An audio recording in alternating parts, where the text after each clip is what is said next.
Assalamualaikum warahmatullahi wabarakatuh.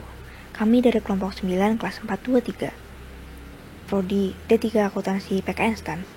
Pada kesempatan kali ini, kami akan menjelaskan materi pertemuan kelima mengenai standar costing 1 direct cost variance, bagian konsep dasar standar costing, dan standar costing untuk direct cost. Ada pepatah bilang, tak kenal maka tak sayang. Jadi, kenalan dulu yuk. Nama saya Anissa Fitriani, nomor absen 2. Perkenalkan, nama saya Fikri Asania, nomor absen 21. Nama saya Wildan Ramadan, kelas 423, absen 39. Standar cost adalah suatu metode pembebanan biaya di mana perusahaan menetapkan rate atau tarif standar yang dipakai sebagai acuannya.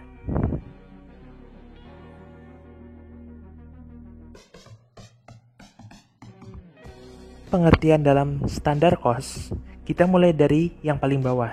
Standar price, ini adalah harga yang diestimasikan oleh manajemen perusahaan untuk dibebankan kepada produk.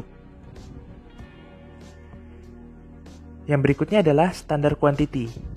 Berapa banyak bahan yang diperlukan oleh satu unit produk.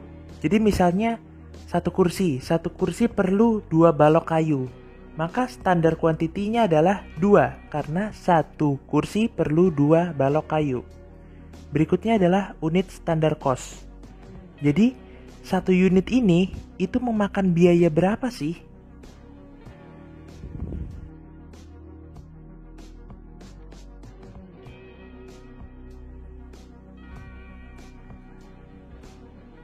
Biaya yang terjadi di akhir dan merupakan biaya sebenarnya kita sebut sebagai biaya aktual.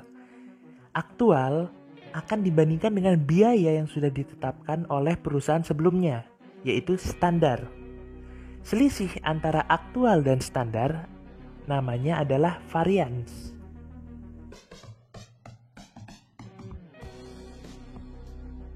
Nah, sekarang kita akan masuk ke contoh soal.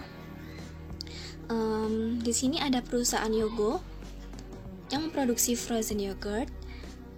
Nah, untuk menghasilkan 1 unit frozen yogurt dengan ukuran 500 ml dibutuhkan bahan baku seperti yogurt, strawberry, susu, krim kental, gelatin, dan botol untuk kemasan. Sekarang kita akan coba cari unit cost, standar unit cost dengan standar cost sheet untuk perusahaan yogurt. Nah, di sini sudah ada tabelnya yang berisi komponen, standard price, standard usage, sama standard cost. Kemudian nanti ada total jumlahnya. Untuk mencari direct material, di sini ada yogurt, strawberry, susu, krim kental, gelatin, dan botolnya. Tiap masing-masing mempunyai standard price yang kemudian dikalikan dengan standard usage sehingga dihasilkan standard cost. Nah, jadi diketahui total direct material 30.000. Kemudian kita ke direct labor, operator mesin yang standard price-nya 325 dikali usage-nya 20 menit. Jadinya ketemu 6.500 untuk direct labor-nya. Kemudian kita ke FOH, ada variable dan fix, masing-masing 250 dan usage-nya juga sama 20 menit, jadi totalnya 5.000. Jadi total factory overhead-nya 10.000. Nah, setelah semuanya diketahui, maka kita tinggal jumlahin aja total direct material, direct labor, sama factory overhead. Jadinya diketahui total standard unit cost-nya sama dengan 46.500. Nah, ini adalah 6 hal yang terkait dengan unit standar. Tadi kan udah ada contoh soal. Nah, ini TMI aja. Kalau kita ada berhubungan sama direct material, maka akan berhubungan sama standard price dan quantity. Terus kalau misalnya berhubungan sama direct labor, maka yang harus kita ketahui adalah standard time sama standard rate. Nah, kalau untuk overhead yang ada overhead kita ada variabel dan fix. Yang berhubungan dengannya adalah standard rate-nya. Tapi standard rate-nya ini untuk masing-masing dari variabel overhead dan fixed overhead.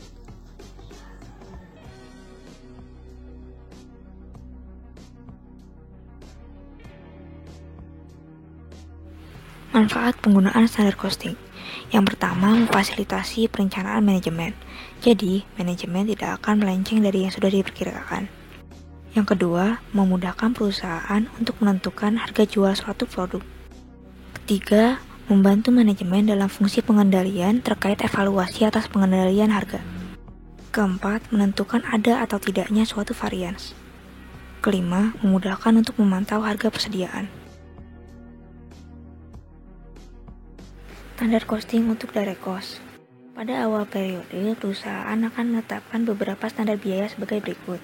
Di sini asumsinya proses produksi berjalan pada kapasitas normal.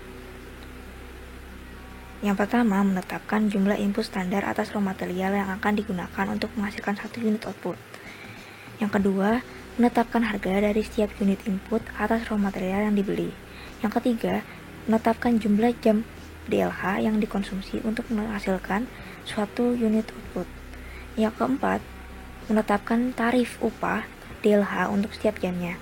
Yang kelima, jumlah biaya tidak langsung atau FOH yang dibutuhkan untuk menghasilkan satu unit output.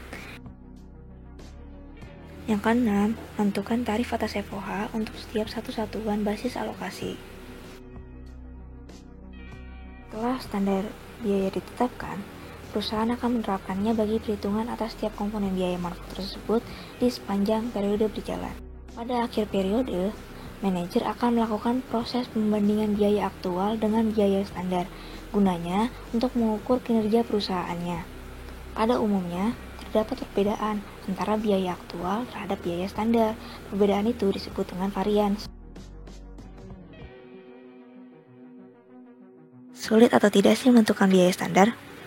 Untuk menentukan biaya standar, dibutuhkan beberapa masukan dari orang yang bertanggung jawab atas biaya dan kuantitas barang yang ada. Kalau orang yang kita percaya untuk memasukkan biaya standar itu memiliki tanggung jawab yang tinggi, maka tidak akan sulit. Kedua, suatu biaya standar dapat berubah saat manajemen melihat bahwa standar biaya yang ada sudah tidak mampu mengukur kinerja dengan baik.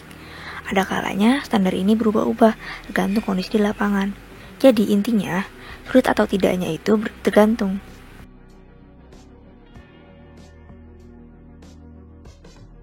Dalam menentukan suatu standar, perusahaan memiliki dua tingkatan. Yang pertama, standar ideal. Standar ideal merupakan level yang paling optimum dari suatu kinerja berdasarkan kondisi operasional yang terbaik. Yang kedua, standar normal. Standar normal merupakan level yang paling efisien dari suatu kinerja yang masih mungkin bisa dihasilkan pada kondisi operasional yang diharapkan. Jadi, ada kalanya orang menetapkan standar ideal yang cukup tinggi di atas standar normalnya. Hal ini itu wajar. Sekian dari kelompok kami. Mohon maaf bila ada salah kata. Wassalamualaikum warahmatullahi wabarakatuh.